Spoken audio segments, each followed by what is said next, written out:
Hello everyone, this is Prasid Banerjee from Digit.in. So Motorola may have been celebrating a mere 1 year in India, but it seems like a long time since the Moto G and Moto E first came in. But it's about time that the Moto E relinquishes its position on the top of the budget under 7K segment.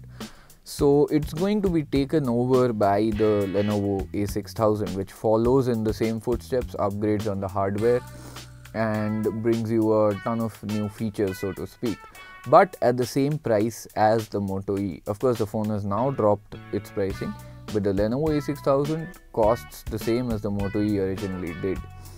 So you get bar design here, the traditional bar design that we have all seen in Android or any other smartphone for that matter.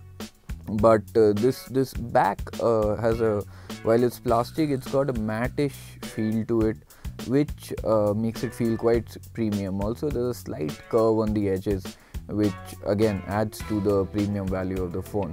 You've got your camera on the back, and overall the phone at 8.2mm is not really slim, but again with the bar design, the overall lightness of the phone, this phone feels very slim.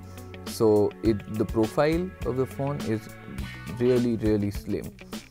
So talking about the display on this phone, as you can see, it is quite bright, and Lenovo's Vibe UI makes it look vibrant. It adds a bit to the display, but there's a lack of Gorilla Glass, which overall the touch experience goes down because of that. It's very fingerprint intensive. The screen will feel a little sticky, so to speak. So the overall touch experience is not really very good. The screen could have been better, although considering the price, it does justify the lack of Gorilla Glass and all that. Of course, they also have the first movers advantage. So on this performance front, this phone has a Snapdragon 410 processor, the new 64-bit Qualcomm processor. It's a quad-core processor clocked at 1.2 GHz. In general, the performance is not bad. It's pretty much the same as your Moto G. In fact, a little higher than the Moto G. And if you compare it to the Moto E, then the Moto E doesn't even come anywhere close to this phone. In fact, surprisingly, it's also pretty much ahead of the Redmi 1S, more than we thought it would be. So overall, the performance is not bad, but that said, it still has some stutters which you would expect from a budget device. It's got a 1 GB of RAM, out of which you get about 400 MB free at any given time, which is the same as what you get in Xiaomi's MIUI or even stock Android for that matter.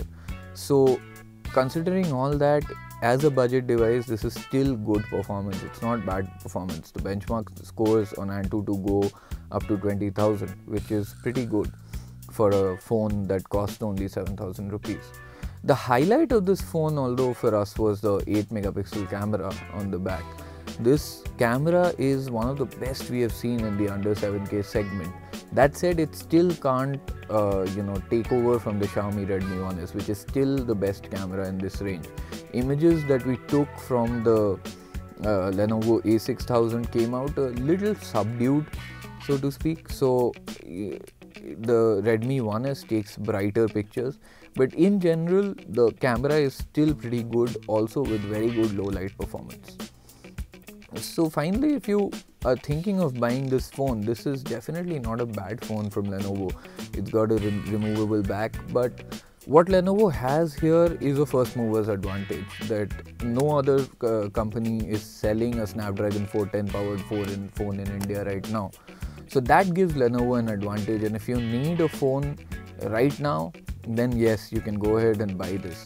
But if you can afford to wait, then competitors like Xiaomi and Motorola will be coming up with better phones soon. We are sure of that. In fact, looking at the performance of this phone, we are pretty sure that the Xiaomi Redmi 2, the enhanced version that is, will be a much better phone than this.